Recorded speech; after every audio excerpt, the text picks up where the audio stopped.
Puji Tuhan. Baiklah Bapak Ibu Saudara terkasih dalam Tuhan, kita segera saja membuka Alkitab kita dari Perjanjian Lama, Yeremia pasal yang kedua, ayat yang ke-13. Demikian juga saudara kami yang ada di rumah membuka Alkitabnya.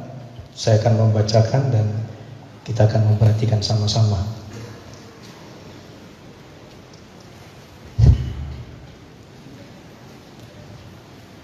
Yeremia 2 ayat 13.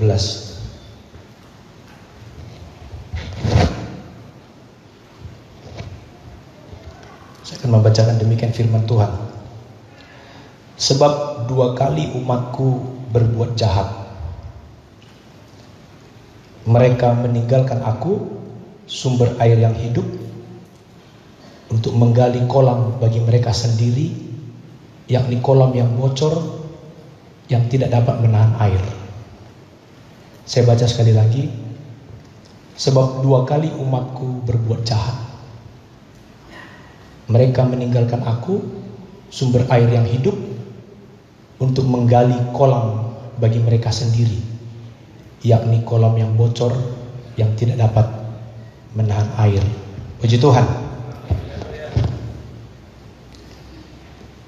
Di dalam bahasa Batak dibilang begini: ai dua do jea binain ni bangsukku, au mual ni hanguluan ditadikon nasida, lau makali di nasida sumur akan nomor ruang naso marisi air. Sekali lagi saya bacakan khusus untuk orang Batak. Ai dua do jea binain ni bangsukku, au mual ni hanguluan ditadikon nasida, lau makali di nasida sumur akan nomor ruang naso marisi air. Saudaraku terkasih dalam Tuhan, kitab Yeremia ini ditulis oleh Nabi Yeremia, saudaraku, sebagai perkataan-perkataan yang dinubuatkan, yang disampaikan oleh Tuhan Allah, Allah semesta langit, Allah yang menjadikan langit dan bumi, Allah Abraham, Allah Isa, Allah Yakub, ya, yang ditujukan kepada bangsanya.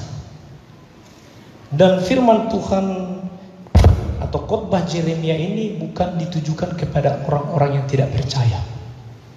Kalau saudara baca kitab Yeremia ini, bahwa semua isi hati Tuhan Allah yang disampaikan lewat Nabi Yeremia ini adalah satu khotbah yang ditujukan kepada orang percaya, yang ditujukan kepada setiap orang-orang yang sudah ditebus.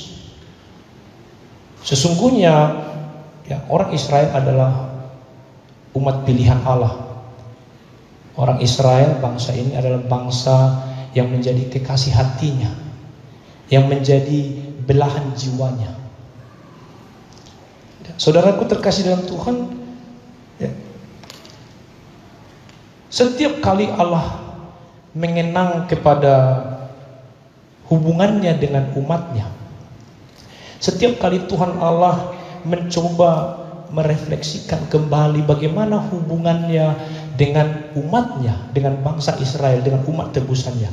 Karena kalau kita baca kitab Yeremia ini, sesungguhnya Tuhan Allah sedang ya, mencoba membangun kembali komunikasi, mencoba membangun kembali hubungan yang harmonis antara Tuhan Allah dengan umatnya.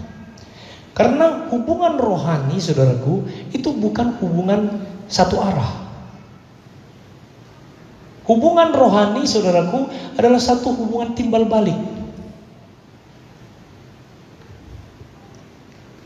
Dan ini yang perlu saudaraku terkasih dalam Tuhan, karena sesungguhnya ya, ketika di dalam hubungan kita dengan Tuhan Allah akan ada persoalan, akan ada masalah, dan Tuhan akan senantiasa siap untuk menolong sesungguhnya. Tetapi Tuhan tidak punya masalah di dalam menolong kita. Tuhan tidak punya masalah di dalam menolong manusia, tapi sebaliknya manusia yang punya masalah dalam hal bagaimana Tuhan tolong kita. Nah, hubungan timbal balik inilah antara Tuhan Allah dengan manusia, dengan kita, saudaraku, yang Tuhan mau coba restore, yang Tuhan mau coba untuk pulihkan kembali. Nah, kalau kita baca kitab Yeremia ini, sesungguhnya bagaimana Tuhan mengingatkan kembali, kok di dalam hubungan Tuhan Allah dengan manusia itu, ya di masa lalu Tuhan Allah hanya merasakan ketidakmengertian. Maaf nih, ini bahasa saya, ya. Nggak mungkin Allah tidak mengerti, ya. Tapi ketika saya coba baca kitab Yesaya, kitab Yeremia, Kidung Agung, saudaraku, ya, saya coba berempati bagaimana Tuhan Allah menyatakan hubungannya dengan umatnya, ya. Sepertinya, saudaraku, setiap kali Tuhan Allah ingin mengenang kembali hubungannya dengan umatnya, dengan tebusannya itu, saudaraku, Allah hanya merasakan sepertinya, kalaupun kita mau bikin quote and quote, ya, tanda petik, hanya berisi ketidakmengertian, ya, kepedihan hati, sakit hati.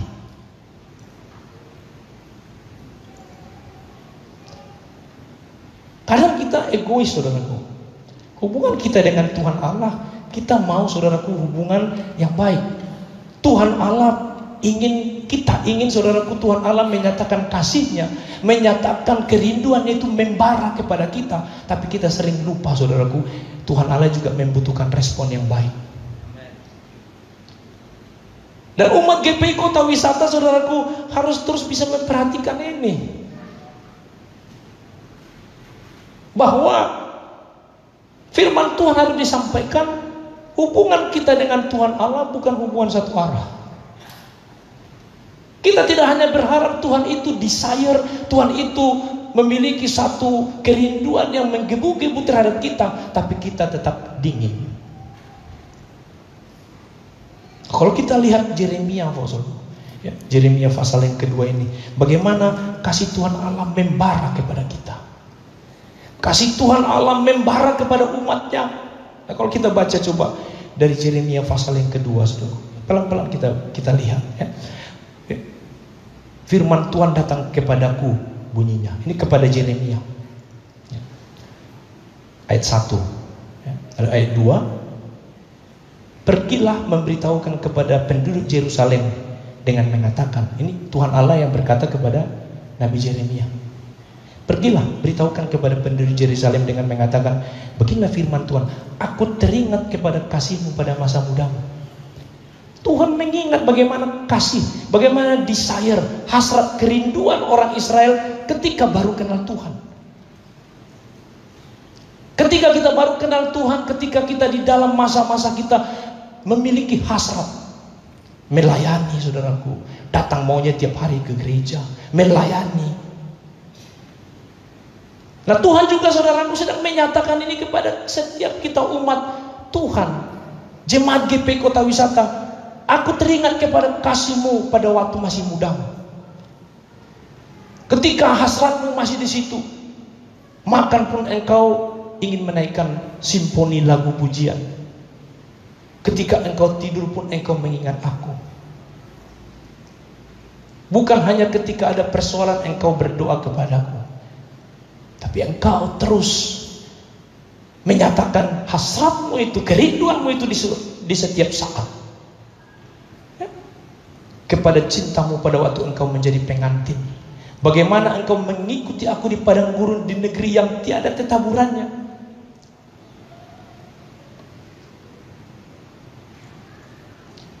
A land not sown. Orang Israel tidak pernah menabur di padang gurun, tapi mereka dipelihara Tuhan. Nah, itu, saudaraku, hasrat mereka keluar dari tanah Israel ketika Tuhan panggil mereka. Saudaraku, detik, menit, jam, hari demi hari, mereka hanya mengingat Tuhan. Seperti Matius 6 ayat 33 itu, carilah dahulu kerajaan Allah. Hasrat kita, saudaraku, kepada Tuhan. Ketika itu Israel kudus bagi Tuhan, sebagai buah bungaran dari hasil tanahnya. Semua semua orang yang memakannya menjadi bersalah, malah petaka menimpa mereka. Demikianlah firman Tuhan. Ayat 4. Dengarlah firman Tuhan, hai kaum keturunan Yakub, hai segala kaum Israel, keturunan Israel. Ayat 5. Beginilah firman Tuhan, apakah kecurangan yang didapati nenek moyangmu padaku? Ini Tuhan bilang, ini isi hati Tuhan, saudaraku, yang dinyatakan kepada Yeremia. Apa sih kecuranganku? Apa sih salahku? Sampai dia harus menjadi mendua hati, sampai dia harus menjauh daripadaku, mengikuti segala hal yang sia-sia, pekerjaan yang tidak berguna, hal-hal yang tidak mendatangkan kebaikan. Sampai bukan hanya pekerjaannya yang sia-sia, tapi dia sendiri pun menjadi sia-sia. Ini saudaraku dinyatakan oleh Tuhan. Sehingga kalau kita kembali tadi saudaraku kepada Yeremia 2 tadi, ayat yang ke-13 tadi. 2 kali umatku berbuat jahat. Apa itu yang 2 kali itu? Pertama, mereka meninggalkan aku. Orang Israel meninggalkan Tuhan, satu-satunya sumber yang dapat memberikan hidup yang berkelimpahan, yang sejati. Bayangkan. Dengan berbagai motivasi. Pertama, inilah yang membuat sakit hati Tuhan, yang membuat Tuhan tidak mengerti kenapa mereka meninggalkan aku. Yang kedua, apalagi kejahatan orang Israel ini. Yang kedua, mereka mencari hidup dan kesenangan sia-sia. Pekerjaan-pekerjaan sia-sia, pekerjaan-pekerjaan yang tidak berguna. Mereka apa? Mereka menggali kolam mereka sendiri. Bukan orang lain yang menggali kolam itu, bukan orang lain yang berbuat, dia sendiri menggali kolam sendiri. Capek, membutuhkan tenaga, waktu, pikiran, materi, dia keluarkan semua, tapi untuk kolam yang bocor. Bukan hanya pekerjaannya sia-sia, tapi juga dia menjadi sia-sia. Haleluya. Jangan dijawab. Suatu jawab pamun kayak persoalan non. Nah, itu saudaraku, kolam yang tidak dapat menahan air. Lau makali dinasida sumur namar arunaking. Akka sumur namar ruang naso marisi air. Untuk apa saudaraku? Setiap kali ini saudaraku ya menjadikan, kenapa ini bisa terjadi? Analoginya saudaraku kan sama seperti orang Israel ketika keluar dari tanah Mesir. Tuhan Allah panggil melalui Nabi Musa, saudaraku, keluar dari tanah Mesir dengan tujuan apa? It's the only one purpose. It's the only one objective. Hanya satu tujuannya kalau kita baca kitab Kejadian, saudara, sampai keluar itu, Tuhan mau supaya orang itu keluar dari tanah perbudakan itu, dari tanah Mesir, dari lambang keduniaan itu, supaya mereka meninggalkan dunia dan beribadah kepada Tuhan Allah. Itu saja. Supaya beribadah kepada Tuhan Allah, sama seperti ketika kita beribadah di tempat ini. Kita beribadah di tempat ini, bukan gereja menjadi Tuhan kita, bukan pendeta menjadi Tuhan kita, tapi Tuhan Allah yang menjadi Tuhan kita. Tuhan Allah yang menjadi kekuatan kita, Tuhan Allah yang menjadi pengharapan kita. Saudara datang ke gereja ini bukan mencari saya. Saudara ke gereja ini bukan mencari kemuliaan atau apapun. Saudara ke gereja ini datang untuk mencari Tuhan Allah. Itu yang benar. Haleluya. Maka ketika engkau melakukan itu saudaraku, maka engkau sedang menggali kolam yang tidak bocor, kolam yang berisi air penuh berkat.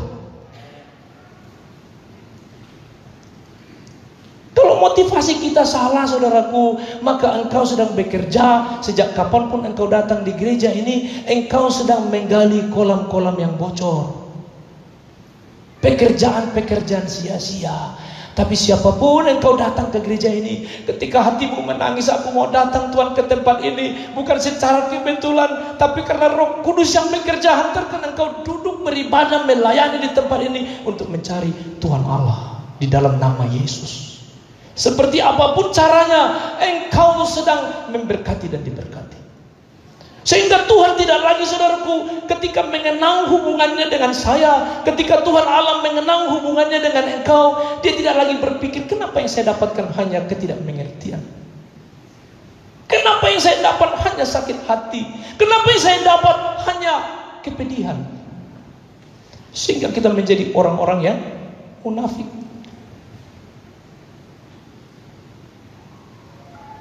Kita tidak bisa membohongi Tuhan Allah. Saudara bisa membohongi saya sebagai pendeta, saya bisa membohongi saudara sebagai jemaat. Tapi kita semua tidak bisa berbohong kepada Tuhan Allah. Dua ini, saudaraku, yang dilakukan oleh umat itu, sehingga Tuhan Allah kagak ngerti saya ngelihat umat saya ini. Kagak ngerti. Dua kali ditinggalkan akulah sumber air yang hidup itu. Semua manusia mencari kebahagiaan, benar. Siapa di antara kita yang tidak mau mencari kebahagiaan? Semua manusia sesungguhnya mencari kebahagiaan, sukacita sejati, bukan sukacita palsu. Semua kita akan cari ke semua penjuru, segala cara, segala upaya. Bagaimana kita menemukan kebahagiaan yang sejati itu? Kebahagiaan sejati yang dari dalam, yang bukan penampilan di luar, tapi it's the real inside. Sering saya bilang, ya, healthy inside, fresh outside. Ya kan? Iklannya hari tadi. Iklan Yuzi seceng, iklan Yuzi 1000. Fresh inside, healthy outside. Kalau kita fresh di dalam, saudaraku, maka sehat keluar. Senyummu bukan senyum yang dibuat-buat, tapi memang karena harus senyum. Haleluya. Ada orang senyum supaya bahagia? Ada. Dia senyum supaya bahagia. Tapi anak-anak GP Kota Wisata, kita senyum karena berbahagia. Haleluya. Berbeda. Beda. Sukacita sejati itu berasal, saudaraku, dari mata air kehidupan itu. Dari kasih sayang Tuhan yang ditempatkan di dalam setiap pribadi kita. Ketika saya berkhotbah doa 10 malam kemarin itu, bukankah saya sampaikan, saudaraku, bagaimana ya ketika seorang perempuan Samaria itu bertemu dengan Tuhan Yesus. Sukacita sebelum ketemu dengan Tuhan Yesus dengan sukacita setelah ketemu Tuhan Yesus. Berbeda, saudaraku terkasih dalam Tuhan. Bukan sukacita yang dibuat-buat, bukan sukacita yang datangnya dari manusia, tapi berbeda sekali sukacita yang datang dari dalam, yang Tuhan put inside, yang Tuhan letakkan, yang Tuhan create inside. Gak bisa dibuat-buat itu, saudaraku. Sehingga kalau memang itu ya Tuhan yang create di dalam sukacita itu, apapun persoalan engkau tetap bisa senyum. Haleluya.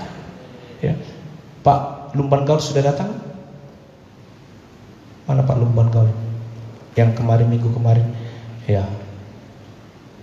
Kita sudah sampaikan, saudaraku, bahwa saya juga baca di statusnya, wah, tetap saya harus menyembah Tuhan, kata Pak Lumban Gaul. Iya, harus menyembah. Apapun persoalan masalahnya, kalau apa? Kalau sudah di dalam. Itulah sukacita yang sejati, bukan sukacita yang dibuat-buat, saudaraku. Sukacita yang datangnya dari Allah, sukacita ilahi yang menopang jiwa kita. Ada persoalan, ada masalah, ada. Setiap kita, tidak ada satupun di antara kita yang tidak punya persoalan. Semua kita pengen bahagia, semua kita, saudaraku, pengen sukacita. Kadang-kadang saya coba merenung-renung, iya, apa sih beda bahagia dengan sukacita, dengan gembira, dengan girang? Ketika saya coba membahas, belajar Alkitab, belajar firman, saya coba, ya, berbahagialah, berbahagialah, berbahagialah. Hati yang gembira adalah obat. Nah, kira-kira kita nggak usah lihat kamus, nggak usah lihat ahli bahasa, tapi kira-kira ada nggak perbedaan antara kata, oh, akulah orang yang paling berbahagia, Akulah orang yang paling sukacita. Akulah orang yang paling gembira.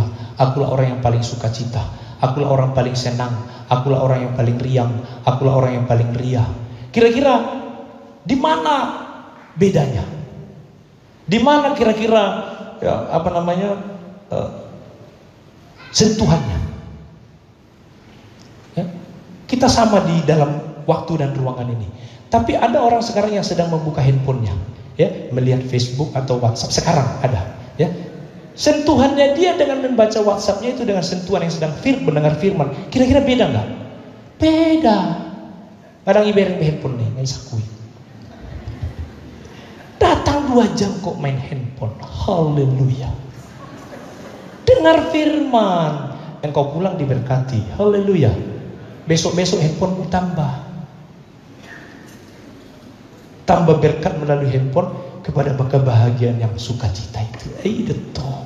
Unang bibereng-bereng handphone. Ayam mulai berkhotbah songonon. Ayam udah jual berkhotbah ina. Dangi bereng jemaah. Haleluya. Kalau saya enggak, saya khotbah sekali. Tadi ada 3 orang yang buka handphonenya.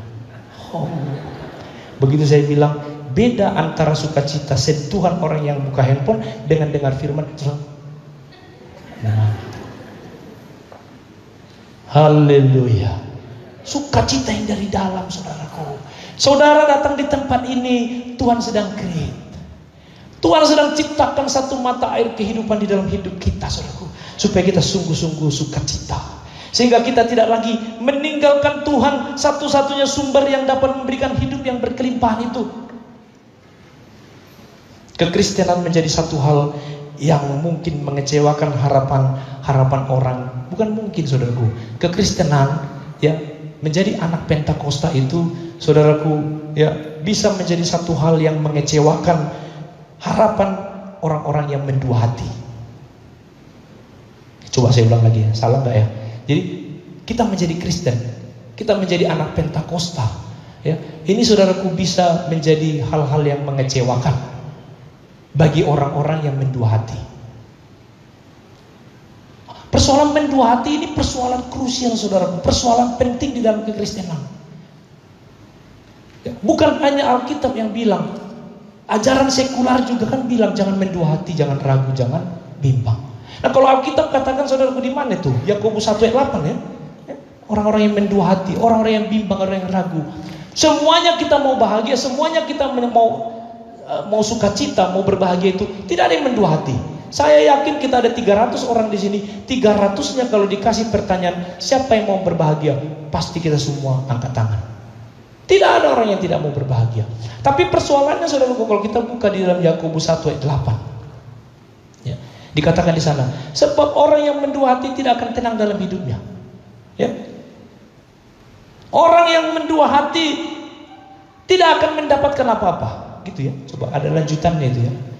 Kita lihat dulu Yakobus 1 ayat 8 itu.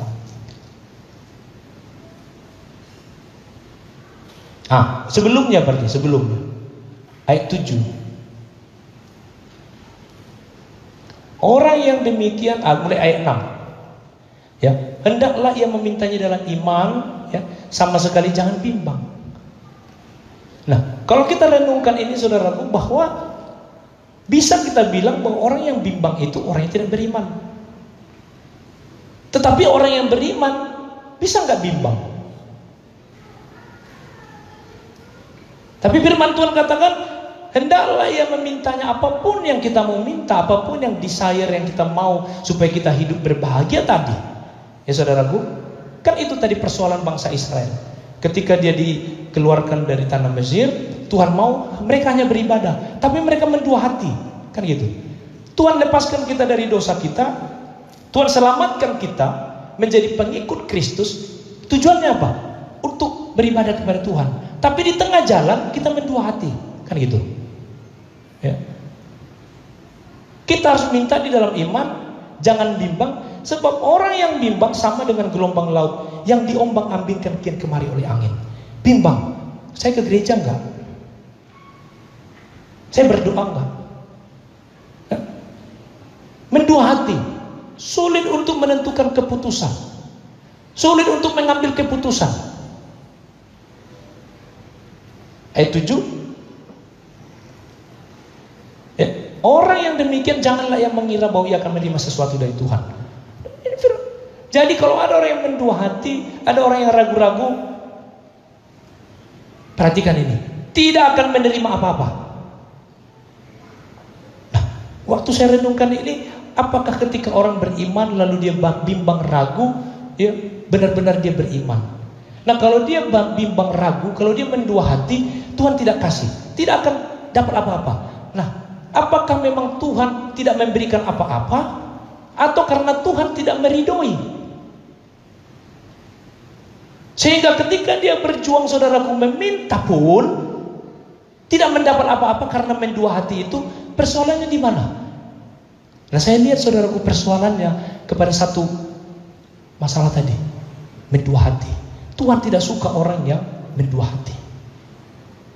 Ketika engkau menentukan satu pilihanmu, engkau mau ikut Tuhan, engkau datang, saudaraku, beribadah di tempat ini, engkau jangan pernah mendua hati. Engkau jangan pernah ragu-ragu. Tetapkan hatimu, engkau melayani Tuhan sungguh-sungguh. Maka engkau akan menerima sesuatu dari Tuhan. Engkau tidak akan melakukan pekerjaan yang sia-sia, capek. Karena engkau sedang menggali kolam yang berisi air, bukan kolam yang meruang-ruang nazo merisi air. Siapapun kita, saudaraku, firman Tuhan ini datang kepada kita, dan aminkan. Haleluya. Supaya kita terus, saudaraku, direstorasi. Karena apa? Kita akan menerima sesuatu dari Tuhan. Dan ayat 8 dikatakan apa? Yakobus 1 ayat 8 itu. Sebab orang yang mendua hati tidak akan tenang dalam hidupnya. Siapa di sini sekarang yang sedang tidak tenang? Kalau orang yang tidak tenang itu kelihatan itu. Ini kan 2 menit lagi, 2 jam kita nanti beribadah 360 derajat ya. Itu tidak, apalagi pikirannya sedang tidak di sini. Saya salahkan. Saya nggak mau menyalahkan. Kita manusia. Mungkin ada bebannya berat sekali, persoalannya berat sekali. Tapi saya mau bilang untuk hari-hari berikutnya, kalau datang ke gereja ini, di luar sana pas cuci tangan, bilang gini, Tuhan, aku mau datang ke rumahmu, aku mau tinggalkan semuanya. Haleluya. Seperti parbaur ni virus COVID-19 di wastafelon songoni mababaur sudi akka persoalaku. Haleluya. Dicuci lagi pakai sabun sambil diinjak kan, Tuhan, seperti aku sudah mencuci dengan sabun ini, bagianlah marbaur ini sudah kawan nawari. Aku mau masuk ke rumah Tuhan, aku mau tinggalkan semuanya, aku mau fokus. Waktu nyanyi pun nyanyi buat Tuhan, waktu menyembah pun menyembah buat Tuhan. Bukan kita nyanyi supaya dilihat orang. Itu menggali kolam yang sia-sia, saudaraku. Kolam yang tidak berisi air. Karena kita datang supaya dilihat orang, kita datang supaya dilihat pendeta, kita datang supaya dilihat bapak penatua, kita datang supaya dilihat tetangga kita. What for? Aduh, gawe berpisah-pisah. What for? Untuk apa? Haleluya. Tapi datang di sana cuci tangan, pakai air, pakai sabun, jangan cuci muka. Cuci muka di rumah saja. Haleluya. Datang masuk gereja, tinggalkan semua beban itu. Fokuslah, Tuhan, aku sudah datang di rumahmu. Kalaupun tadi disuruh Sintua Sulis kita berdiri, bukan kita sedang melawan Sintua Sulis. Karena nggak kedengaran tadi apa yang dibilang Pak Sintua Sulis. Iya, mungkin karena kita saking konsentrasi Tuhan, haleluya, sehingga kita tidak melihat Pak Sulis sudah suruh kita berdiri. Tapi sekali lagi WL Sintua Sulis nanti kita lihat dia sedang ngapain. Haleluya. Sukacita selalu. Saudaraku terkasih dalam Tuhan, datang pun ke rumah Tuhan bukan karena supaya dilihat orang. Karena 2 hal tadi, saudaraku, ya, meninggalkan Tuhan. Meninggalkan Tuhan bukan hari. Kalau saya lihat, saudaraku, saya pernah khotbahkan juga, orang yang meninggalkan Tuhan kan quit, ya, leave. Pernah masuk dalam grup WA, ya, grup WA kan masuk sekarang grup WA. Handphone ini kan nggak boraton holan-holani grup dong. Semua di sini, alumni PAUD, TK, playgroup, sampai S3 ada di sini. Belum lagi arisan. Arisan nih para dongan tubuh, boru, bere, dongan sapakilalan, sudah grupon. Ya. Belum lagi nanti, wah banyak grup itu. Nah coba, pernah nggak lihat ada satu grup gitu kan, tiba-tiba ada orang yang quit, left, yang keluar. Kira-kira karena apa? Berarti di sini nggak ada yang pernah keluar dari grup. Kalau dia keluar dari grup itu kan pasti ada sesuatu, pasti ada sesuatu yang nggak cocok dengan grup itu. Mungkin nggak cocok visi misinya, mungkin nggak cocok pembicaraan di situ, ya kan? Kalau misalnya grup itu grup kuliner, maka yang dibicarakan di situ pasti tentang makanan, minuman. Di mana tempat makan, di mana tempat minuman, nggak persoalan siapa yang bayar, kan gitu. Jadi kalau ada yang nggak cocok dengan persoalan, kan dia quit, dia tinggal, keluar. Terus lalu yang di grup ini yang tinggal nanya, "Ai sudah nak keluar ibu? Ai si manurung deh, manurung dia, manurung parujung aspal, ya kan? Buasa keluar, inilah yang dibahas di grup yang lain." Masih telepon, "Ayo keluar sih iba, ayo masa keluar, ayo merida, ayo memang itu ida, ayo ida. Tapi waktu memang nahi dihatai, hanya karena keluarnya satu orang ini dari grup ini. Padahal dia keluar dari situ karena bisa kecewa. Nah, kalau tadi yang pertama di dalam Yeremia 2:13 itu ada dua kesalahan itu, ada dua kejahatan itu.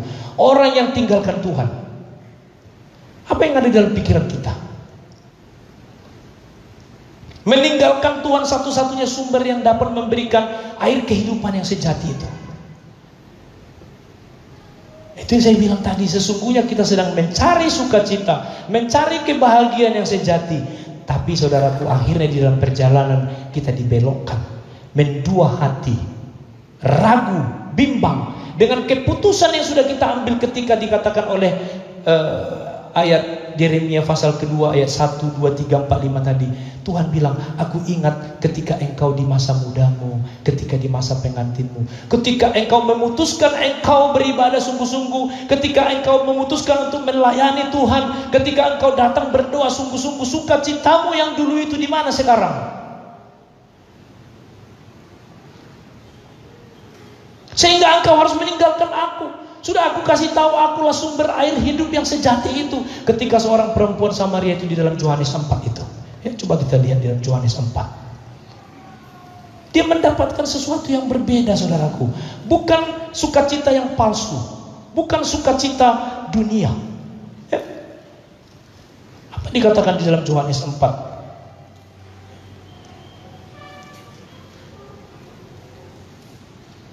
Ayat yang Yohanes 4 ayat 10. Jawab Yesus kepadanya, kepada perempuan Samaria itu, "Jikalau engkau tahu tentang karunia Allah, dan siapakah dia yang berkata kepadamu, 'Berilah aku minum,' niscaya engkau telah meminta kepadanya, dan ia telah memberikan kepadamu air hidup." Puji Tuhan, dia minta, maka hidupnya berbeda. Berbeda sebelum ketemu Yesus, setelah ketemu Yesus. Sesungguhnya saudaraku, inilah yang harus menjadi realita dalam hidup kita. Ketika kita ada di rumah Tuhan, di gereja kita, di GP Kota Wisata ini, ketemu dengan Tuhan Yesus, maka hidup kita harus berbeda ketika kita belum ketemu Tuhan dengan sesudah ketemu Tuhan. Sukacita yang sejati dengan sukacita yang bukan sejati. Kita, kata perempuan itu kepadanya, "Tuhan, engkau tidak punya timba, engkau tidak punya, dan sumur ini amat dalam. Dari manakah engkau memperoleh air hidup itu?" Ayat 13, jawab Yesus kepadanya, "Barang siapa minum air ini, ia akan haus lagi. Tapi barang siapa minum air yang akan kuberikan kepadanya, ia tidak akan haus untuk selama-lamanya." Puji Tuhan. Sebaliknya, air yang akan kuberikan kepadanya akan menjadi mata air di dalam dirinya. Nah ini saudaraku, Barang siapa yang minum air yang diberikan oleh Tuhan Yesus, air kehidupan itu kepadanya, ia tidak akan haus lagi selama-lamanya. Will never thirst forever. Indeed. Luar biasa saudaraku.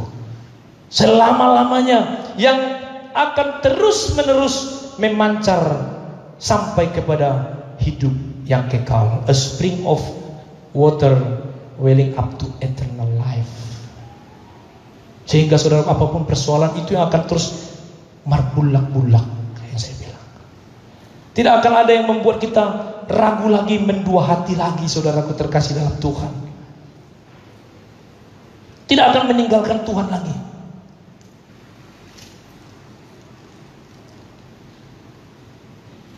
Yang kedua saudaraku, ya, meninggalkan Tuhan satu-satunya sumber air kehidupan. Yang kedua, mencari hidup kesenangan, ya, untuk diri sendiri. Hal-hal yang tidak bernilai, hal-hal yang tidak abadi, pekerjaan-pekerjaan sia-sia yang membuat kita menjadi orang yang sia-sia. Dikatakan tadi dalam ayat 13 itu, menggali kolam bagi mereka sendiri, kolam yang bocor, yang tidak dapat menahan air.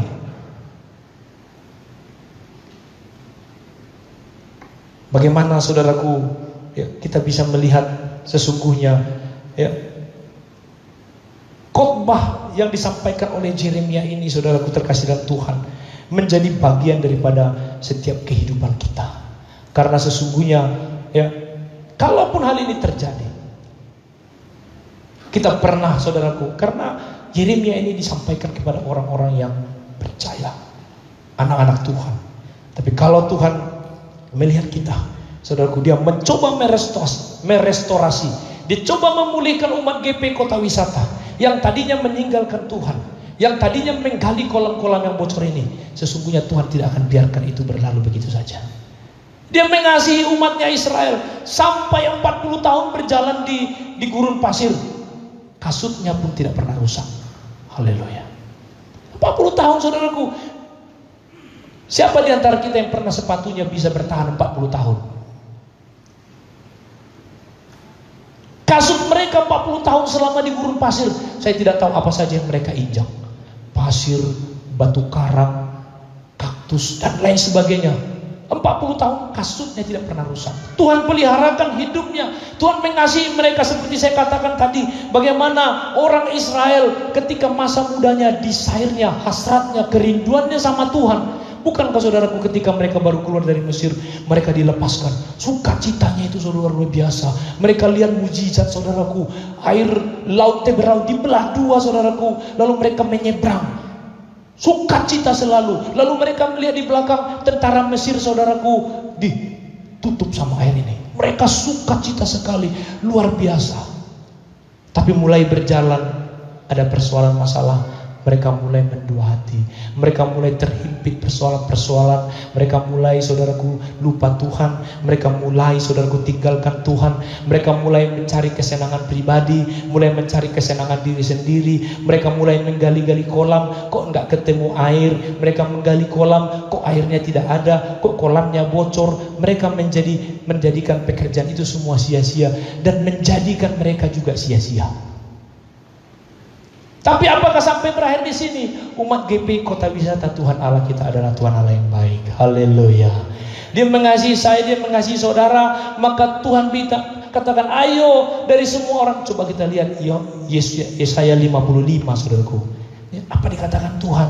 Ya, mari kita datang kepada Tuhan dengan hati yang minta ampun, dengan penyesalan yang dalam. Mungkin kita pernah tinggalkan Tuhan, kita pernah lupakan Tuhan, lupakan hidup doa kita, baca firman kita, lupakan saudaraku hubungan kita tadi yang saya katakan, hubungan antara Tuhan Allah bukan hanya hubungan dari keinginan Dia, tapi juga ada keinginan dari kita. Kita mungkin terlalu sibuk dengan hal-hal yang lain. Tapi hari ini saudaraku, Tuhan mau merestorasi kita, Tuhan memulihkan kita. Di dalam ayat 50 ayat 1 dikatakan, ayo umat GP Kota Wisata, hai semua orang yang haus, marilah dan minumlah air. Puji Tuhan. Orang-orang yang haus, apakah kita menjadi orang-orang yang haus? Dan hai orang yang tidak mempunyai uang, marilah. Terimalah gandum tanpa uang pembeli, dan makanlah juga anggur dan susu tanpa bayaran. Haleluya. Inilah kasih kemurahan itu. Di mana saudaraku kita bisa minum? Sekarang kalau kita makan di restoran, kalau dulu kita makan di restoran, di rumah makan, di tempat mie pangsit, minumnya kan gratis, benar nggak?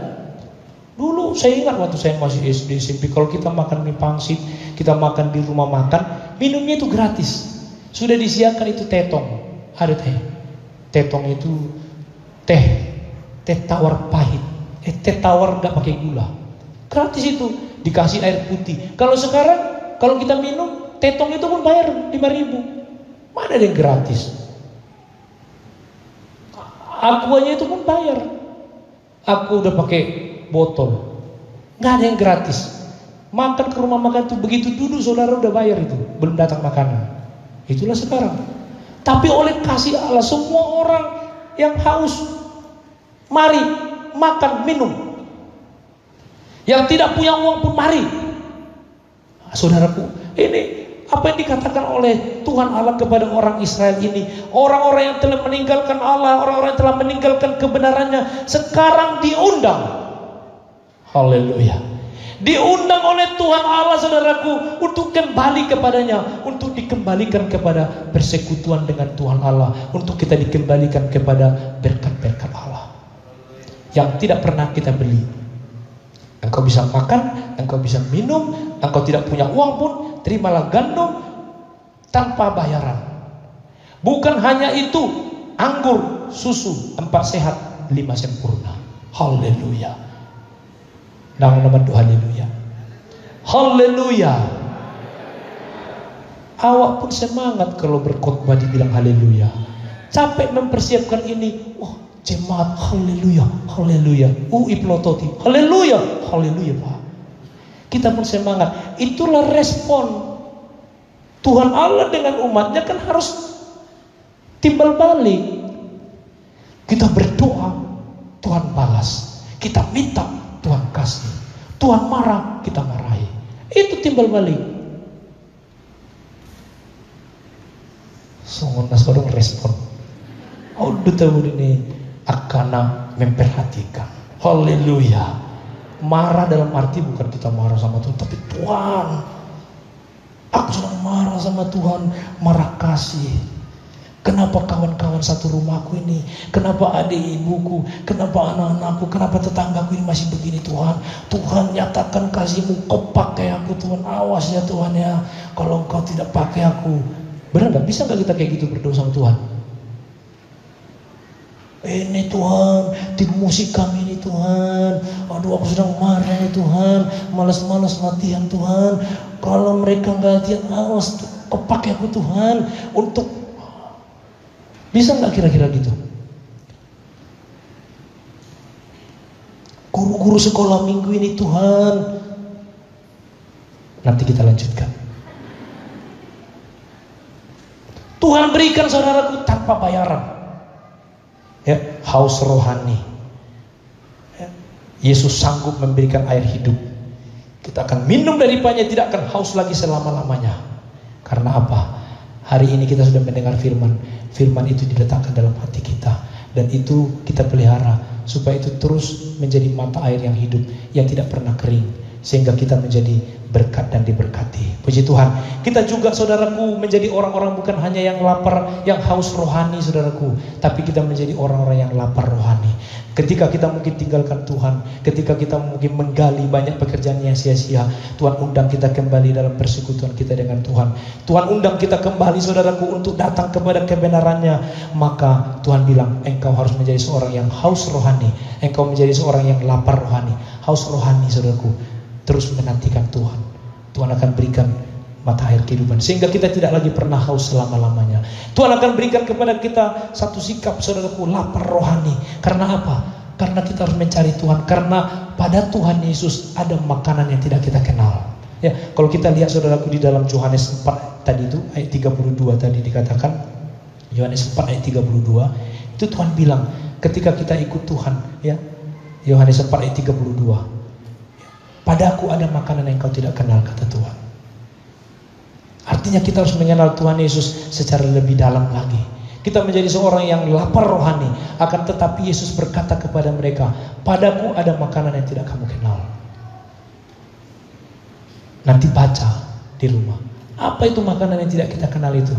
Tuhan bilang, makananku adalah melakukan firman Tuhan. Nah, kalau kita melakukan kebenaran firman Tuhan, hidup di dalam kebenaran firman Tuhan, engkau bekerja pun, engkau sedang menggali kolam yang berisi air. Engkau berjuang pun, engkau sedang berjuang mendapatkan berkat-berkat berkelimpahan. Karena berkat itu datang dari Allah sesungguhnya. Karena itu, biarlah jemaat KP Kota Wisata menjadi jemaat yang sungguh-sungguh mencari kemuliaan Allah. Bukan mencari kemuliaan manusia.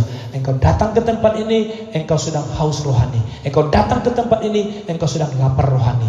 Karena ketika kita haus rohani, kita sedang mencari air hidup yang ada di dalam Tuhan Yesus. Ketika kita menjadi orang-orang yang lapar rohani, kita sedang mencari Tuhan Yesus. Karena pada Yesus ada makanan yang orang lain tidak kenal, tapi kita kenal.